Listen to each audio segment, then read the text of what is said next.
An arrogant banker's son decided to humiliate a 10-year-old boy, snatching his mom's emergency fund jar and smashing it on the diner floor. It was a small-town act of cruelty, but what the bully didn't know is that 10 minutes earlier, that boy had used his last 50 cents from that exact jar to help a biker.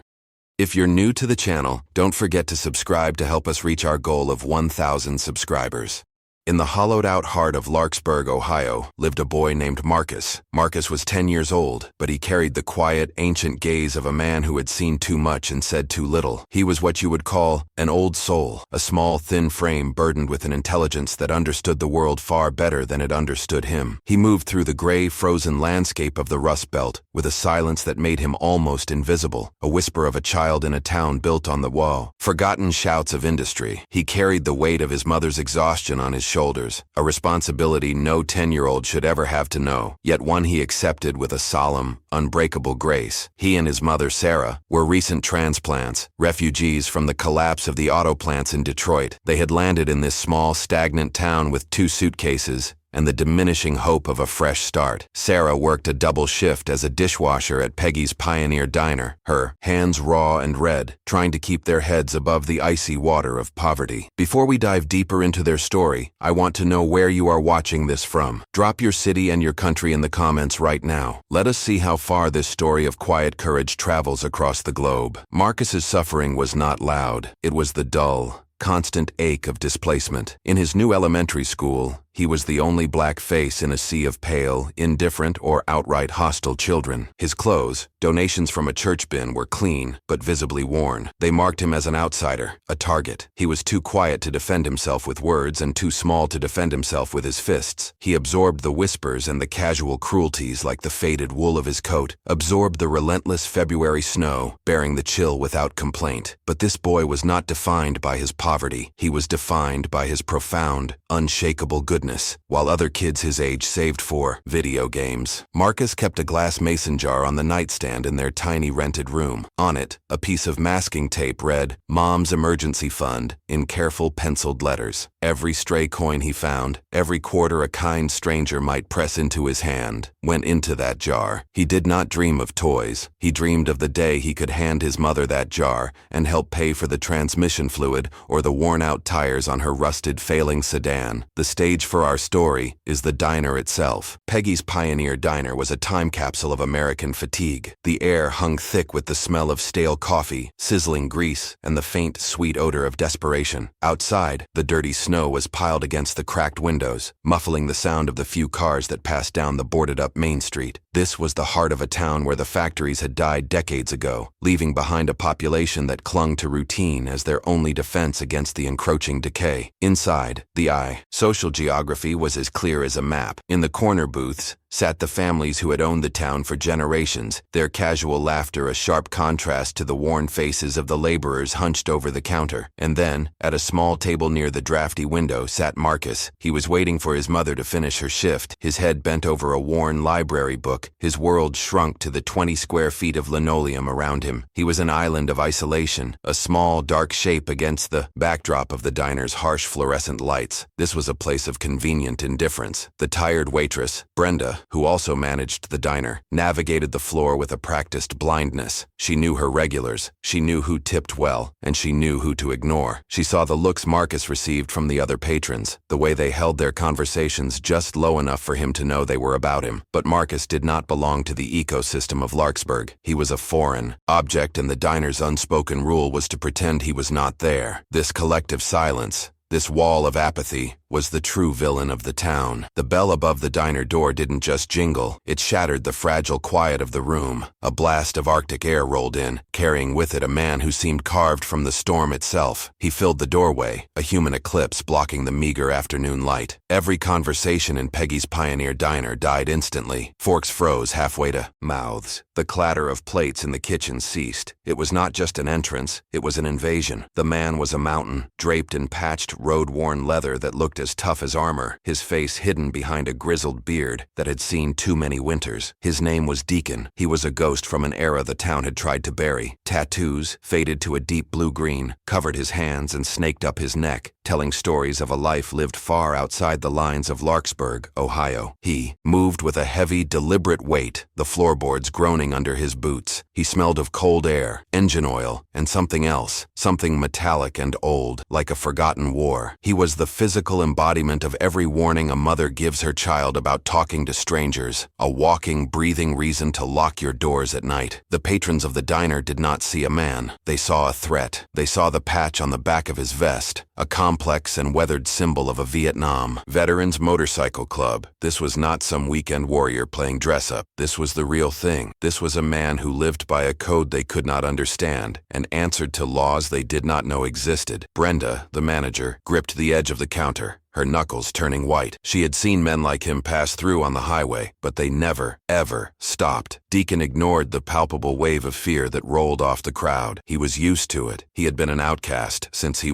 traded his jungle fatigues for a Harley-Davidson. He moved past the silent, staring booths and settled onto a lone stool at the very end of the counter, as far from the families as he could get. He created a vacuum around him, a 10-foot radius of pure intimidation. He did not look at the menu. He simply stared ahead at the mirror behind the counter, his eyes hard as flint, meeting no one's. The waitress approached him as one might approach a sleeping bear, her notepad trembling in her hand. "What'll it be?" she managed, her voice thin. Deacon did not turn his head. His voice, when it came, was a low rumble, like gravel being poured onto asphalt. "Coffee, black." The simplicity of the order seemed to disarm her more than a threat would have. She scurried away, returning quickly to slide the thick white mug onto the counter, careful to keep her fingers clear of his massive, gloved hand. The diner held its collective breath, waiting for the inevitable explosion. He drank the coffee in 3 long, measured swallows, the hot liquid vanishing into the abyss of his presence. The silence in the room was deafening, broken only by the scrape of a distant chair. He was a storm cloud compressed into the shape of a man, and the pressure in the diner was becoming unbearable. He finished, placing the mug down with a heavy final thud that made Marcus jump at his table. Deacon, the terrifying giant, seemed satisfied. He pushed himself back from the counter, his leather jacket groaning in protest. The entire room exhaled, believing the danger was passing. Then, the moment fractured. Deacon reached into his vest pocket, his gloved fingers digging deep. He searched one pocket, then another. A flicker of frustration, so human it was jarring, crossed his weathered face. He had lost his wallet, or perhaps it had been stolen at the last truck stop. It did not matter. The result was the same. He was exposed. He began pulling out the contents of his pockets onto the counter. A worn Zippo, lighter, a single key, and a small handful of loose change. He counted it method marking, his brow furrowed. He laid the coins out on the black countertop, a pathetic little pile of silver and copper. He was short. The waitress looked at the coins, then at Deacon, and her fear was suddenly replaced by a sharp, cruel look of contempt. "It's $2.50, hun. You're 50 cents light." The man who had silenced a room, the man who wore the reputation of 100 bar fights on his face, was being brought low by 2 quarters. The tension in the diner shifted from fear to a cruel, mocking anticipation. That is when the world tilted. Marcus, who had been watching not with fear, but with a quiet curiosity, slid from his booth. He had seen the giant's frustration. He had seen the waitress's scorn, and in that moment, he did not see a monster. He saw a man who needed help. He walked across the diner floor, his worn sneakers silent on the linoleum. He was a mouse approaching a lion. The entire diner watched, horrified and fascinated,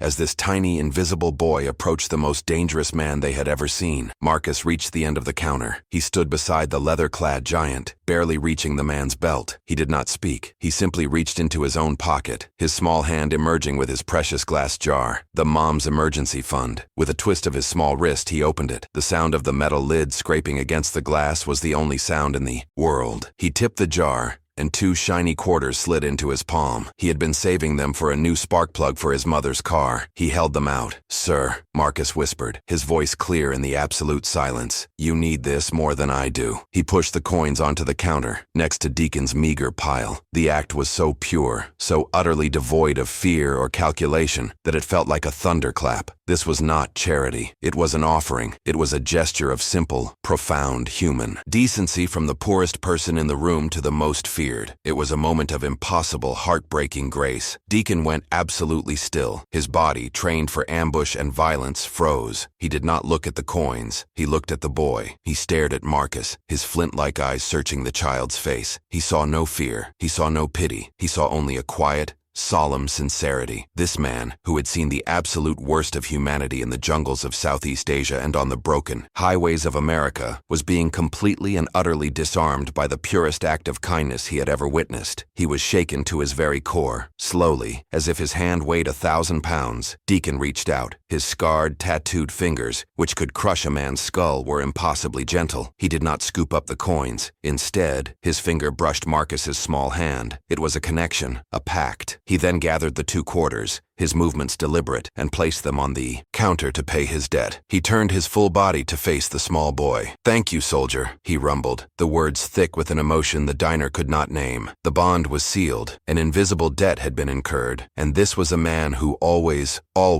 paid his debts. Deacon gave Marcus a single, slow nod. It was a gesture of respect, a silent acknowledgement that passed between 2 soldiers of different wars. The big man turned, his back a wall of black leather, and pushed open the diner door. The bell's jingle was a mournful sound this time, signaling the departure of the only power that had offered Marcus any protection. The diner's patrons let out a shaky, collective breath. The immediate threat was gone, but the shame he left in his wake was thick and sour, curdling the air. They returned to their meals, eager to forget what they had seen, eager to pretend the world was normal again. But Braden, the 16-year-old son of the bank owner, could not let it go. He had been humiliated in his own territory. His father, sitting in the corner booth, had seen him be silent. The social order had been threatened, not by the biker's violence, but by his respect for the boy. Braden's fragile, unearned arrogance demanded that he reestablish the hierarchy. He needed to prove that the boy, Marcus, was what he thought he was, nothing. He needed to erase the biker's gesture and put the boy firmly back in his place at the bottom of the town's food chain. As the rumble of Deacon's unseen motorcycle faded into the distance, Braden and his 2 friends, both wearing identical expensive Letterman jackets, pushed back from their table. The scrape of their chairs was loud and deliberate. They swaggered toward the front of the diner, not toward the door, but directly toward the small table where Marcus was still sitting, his hands wrapped around his precious glass jar. The diner's brief relief curdled into a new, sick anticipation. This was a violence they understood. This was the homegrown cruelty they fed with their silence every single day. Well, Braden's voice was a nasal sneer, high-pitched and arrogant. It cut through the diner's low hum. Look at the little hero, giving away his welfare money to the scary hobo. He was playing to the crowd, his eyes flicking to his father, who was watching with a look of faint amusement. Braden loved this feeling. He loved the fear he inspired, a fear he had inherited,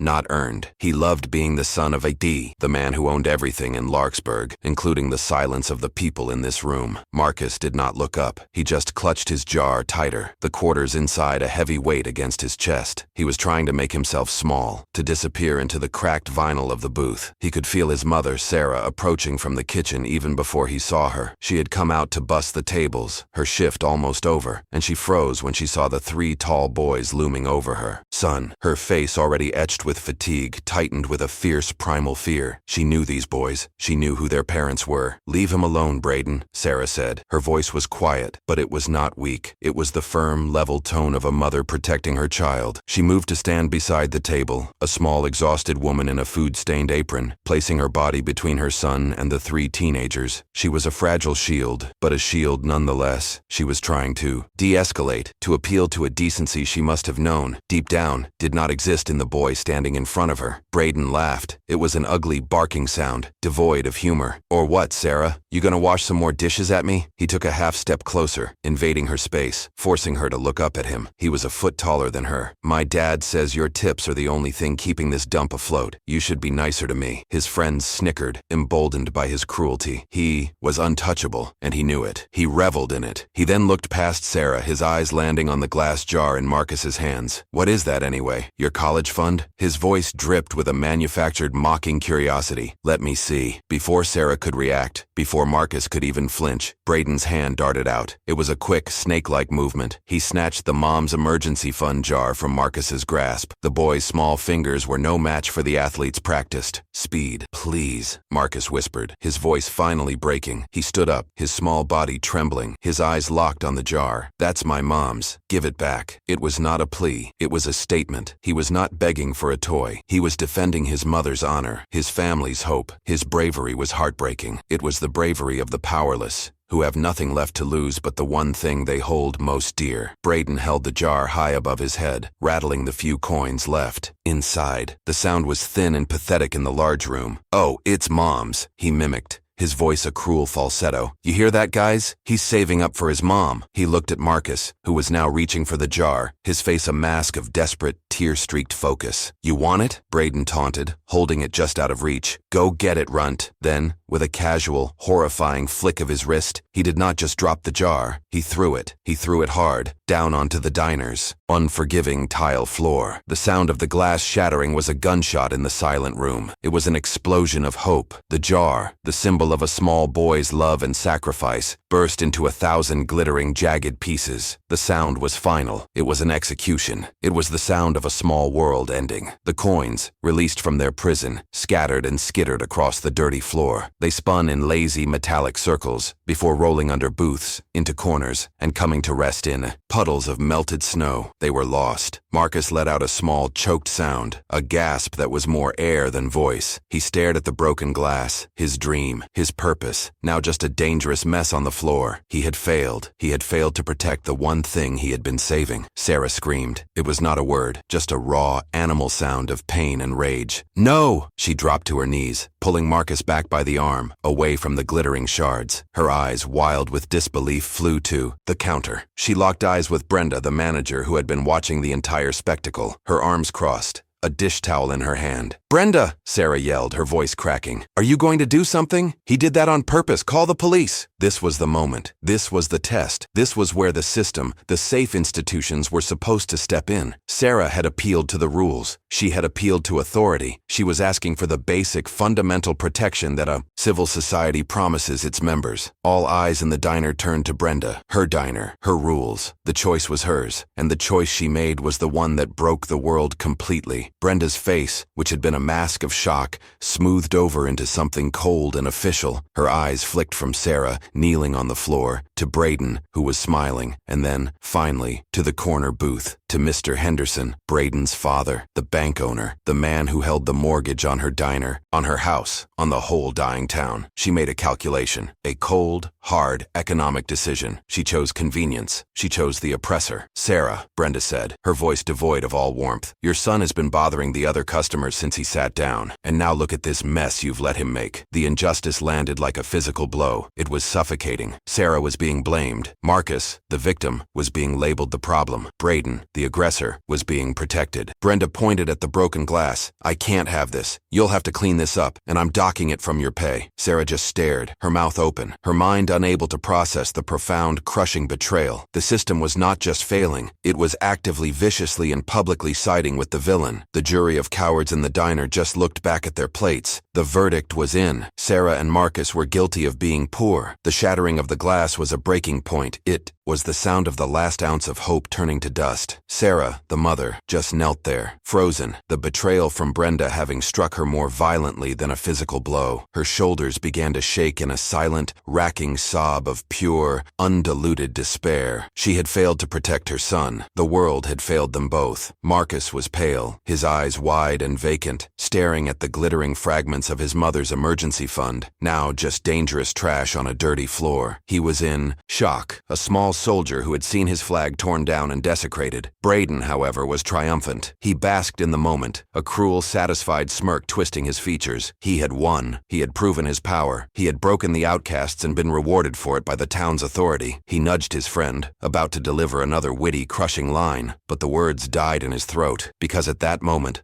a low, rhythmic vibration began. It was not a sound he could immediately place. It felt like the world's heartbeat was growing louder. A distant, angry pulse felt more in the bones than in the ears. The vibration became a hum. The half-full coffee mugs on the counter, forgotten by the diner's frozen patrons, began to rattle gently in their saucers. The sound was a low, insistent clink, clink, clink. Braden looked confused, annoyed that this strange phenomenon was stealing his spotlight. Brenda shot a nervous glance at the window, wondering if a heavy truck truck was passing on the copper highway. But this was different. This sound was not passing by. It was coming for them. It was a deep, guttural growl that was multiplying, stacking on top of itself, becoming a chorus of mechanical thunder. And then, the sound became a roar. It was a physical force, a tidal wave of noise that slammed into the diner's plate glass windows, making them shudder in their frames. The floor itself began to tremble. It was the sound of 1,000 angry dragons, a noise so vast and all-consuming that it drowned out all thought. Patrons clapped their hands over their ears. A glass fell from a shelf and shattered, but no one heard it. The entire population of Larkspur, Ohio, was now united in a single paralyzing question. What in God's name is happening? The first one arrived, a massive Harley-Davidson, gleaming black and chrome, so large it looked like a war machine, pulled directly in front of the diner, its high-intensity headlight piercing the diner's interior like a police spotlight. Before it had even stopped, another pulled up beside it, and another, and another. They were not stopping on the street. They were forming a line, creating a barricade of steel and chrome, blocking all exit and all escape. The roar was deafening, a symphony of internal combustion that announced the apocalypse. It was not a gang. It was an army. They poured onto Main Street, which was now completely blocked, choking the artery of the small town. They came from both directions, a river of dark, leather and polished metal, an endless procession of engines, 200, 500. They stopped counting. It was a flood, 1,000 bikers, their faces hard and unreadable, their club patches invisible in the mass, had descended on this tiny, forgotten town. They cut their engines at the same exact moment, and the resulting silence was more terrifying than the noise. The entire town was paralyzed. The owner of the hardware store across the street peeked through his blinds, his face ashen. The mailman, halfway across the street, was frozen in place, his mailbag dangling. This was not a parade. This was an invasion. This was a force of nature that Larkspur was utterly unprepared to handle. The town's single police cruiser, parked 3 blocks away, was irrelevant. The law of Larkspur had just been rendered completely and totally obsolete. The bikers did not get off their bikes. They just sat, 1,000 silent judges, staring. Inside the diner, the atmosphere was one of pure, unadulterated terror. Braden's victory, his arrogance, had evaporated. His face was a sickly, pale white, his mouth hanging open. He looked like a child who had just set a fire and realized he was trapped in the burning building. Brenda, the manager, was pressed against the back wall, her hands shaking so violently she could not even dial her phone. Mr. Henderson, Braden's father, the banker, the man who owned the town, was on his feet, his composure gone. For the first time in his life, he was not the most powerful man in the room. The bell on the diner door did not jingle. The door was thrown open so hard it slammed against the wall, the glass cracking, and in the doorway, silhouetted against the army he had summoned, stood Deacon. He was no longer a man. He was an icon. He was the judgment. He did not say a word. He just stepped inside, and behind him, 10 of his men, the largest, most scarred veterans of his club, filed in. They did not speak. They simply formed a perfect, silent line against the windows blocking the door, their arms crossed. They were a living wall. Deacon's heavy boots crunched on the shattered glass of Marcus's jar. He ignored Braden's terrified, whimpering, "I didn't." He ignored Brenda, who was trying to speak and finding no voice. He ignored Sarah, who was still on the floor, staring up at him with a mixture of terror and disbelief. He walked with a heavy, unstoppable purpose, his eyes locked on a single target. He crossed the diner floor and stopped, his shadow falling over the small, trembling form of the 10-year-old boy. Then, for the second time that day, the giant of a man,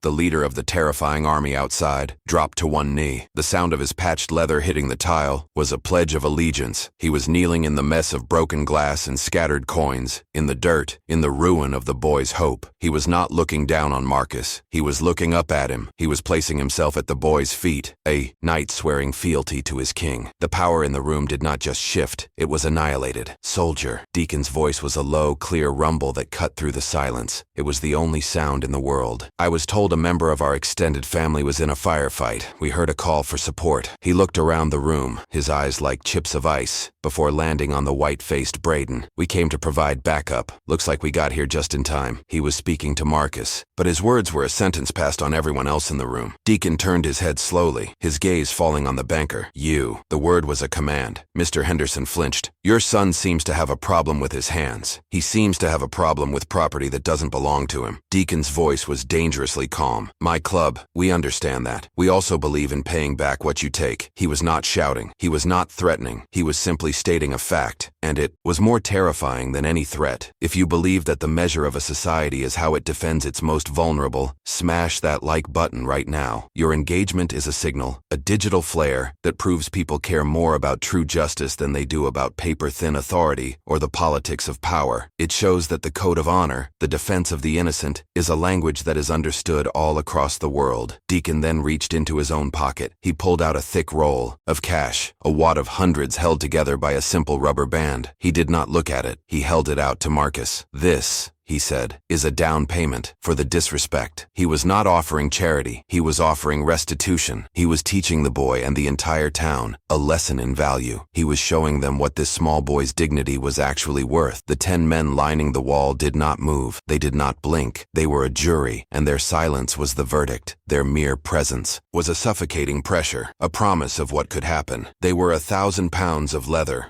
muscle, and combat experience, and they were all focused on a single, terrified 16-year-old boy who had picked the wrong victim. The balance of the universe, so violently thrown out of alignment, had just been snapped back into place with the force of a tectonic plate. Braden, in a moment of pathetic, desperate cowardice, looked at his father. "Dad," he whimpered, "do something." And for the first time, his father could not. The banker, the king of Larkspur, looked at the 1,000 men outside, at the 10 giants inside, and at the unmovable man kneeling on his floor. He was powerless. He was just a man in an expensive suit. And Deacon, still kneeling, just watched him, letting the silence and the shame do the work. The humiliation was total. Deacon, still kneeling, turned his gaze from the banker to the whimpering, terrified Braden. The boy was shaking, his eyes darting between the giant in front of him and his powerless father. "You," Deacon's voice was soft, but it carried the weight of the 1,000 men outside. "You made this mess." He gestured, not to the broken glass, but to the scattered, now meaningless coins. "You disrespected this woman. You terrorized this boy. You broke his bank. Now you will fix it." He did not yell. He did not threaten. He commanded, "Get on your knees, boy, and you pick up every single piece of glass with your own hands." Braden looked to his father, a last desperate appeal for rescue. But the banker, Mr. Henderson, was trapped. He saw the 10 unblinking men lining the window. He saw the wall of steel and leather outside. He gave a small, defeated shake of his head. His power was gone. Slowly, his face burning with a humiliation he had never known, the 16-year-old alpha predator of Larkspur, Ohio, got on his hands and knees. He knelt in the same spot where Marcus had been terrorized. He began with trembling fingers to, pick up the shards of glass, his privilege dissolving with every piece. Deacon then stood and turned his attention to Mr. Henderson. The banker, desperate to regain control, to turn this back into a transaction he understood, sputtered, "Look, I'll pay for everything. The damage, the boy's jar. I'll write a check." Deacon held up a single scarred hand. The room fell into a new, heavier silence. "You don't get it," Deacon rumbled. "This was never about money. This was about honor. Your son took something, not the coins. He took this boy's dignity. He took this woman's security. And you sat there and let him. You paid for it with your silence." His ice blue eyes then moved, landing on Brenda. The manager, who had tried to hide behind her counter, flinched as if struck. "And you," Deacon said, his voice dropping, "you blamed the victim. You chose $1 over a child." He pulled the wad of cash from his pocket again. "My men, they're hungry. They're thirsty." He peeled off a $100 bill and slapped it on the counter, not for Brenda, but directly in front of Sarah. "You're taking our orders now, ma'am, because this lady," he pointed to Brenda, "is fired, and you," he looked back at the banker, "will be paying Sarah's severance a full year." The justice was swift. It was absolute. The power structure of the entire town had been dismantled in under 5 minutes. But Deacon was not finished. He turned back to Marcus, who had been watching, his eyes wide, his world tilting on a new axis. The big biker's face, so hard and terrifying, softened. He reached into his own vest, into a hidden pocket, and pulled out a small, folded piece of cloth. It was a patch, small and square, bearing the simple, profound insignia of his unit, a symbol of loyalty. He knelt one last time, ignoring the broken glass. He was eye level with the small boy. "In my world, soldier, an act of honor must be met with an act of honor. You covered me when I was short. That's a debt. He gestured to the men around him, "we always pay our debts." He held out the small patch. "You are not invisible, Marcus. You have family now. You have us. If anyone in this town, at that school, or anywhere else, ever lays a hand on you or your mother again, you just show them this. We will come back." Marcus, his hands shaking, reached out and took the patch. It was the first gift he had received that was not a hand-me-down. It was a shield. It was a promise. It was everything. Sarah, her knees too weak to stand, was sobbing on the floor. But they were not the tears of despair she had shed earlier. They were the tears of a dam breaking, the release of a year's worth of fear, of isolation, of hopelessness. It was the violent, cleansing flood of being saved when she thought all hope was lost. Deacon placed his hand on Marcus's shoulder, a heavy, permanent weight. "We'll be outside. My men are going to look at your mother's car. We can't have family driving an unsafe vehicle." He stood, his full height seeming to touch the ceiling. He gave a single nod. The 10 men by the wall turned as one and filed out. Deacon was the last to leave. He paused in the doorway, looked back at the broken town he was leaving behind, and then stepped out into the cold. A moment later, 1,000 engines roared to life. A single, unified thunderclap that was a closing statement, and as quickly as they came, they were gone. Courage, you see, is not the absence of fear. It is not about the leather you wear or the engine you ride. Courage is seeing the invisible. It is giving away your last 2 quarters to a stranger who looks like he needs it. It is the bravery of a small boy who, with one single act of pure, unblemished kindness, accidentally summoned a sleeping army of angels. And those angels, they did not wear white robes. They wore denim and leather, and they rode machines of thunder. We are taught that heroes wear uniforms, or suits, or capes. We are taught that justice comes from a courtroom or a badge. But sometimes true, unshakable justice comes from the outside. It comes from the people society has judged and cast aside. It comes from the ones who understand that the only law that truly matters is the one that protects the innocent at all costs. Share this video with someone who needs to remember that heroes are real. They are out there, and they are waiting for the call.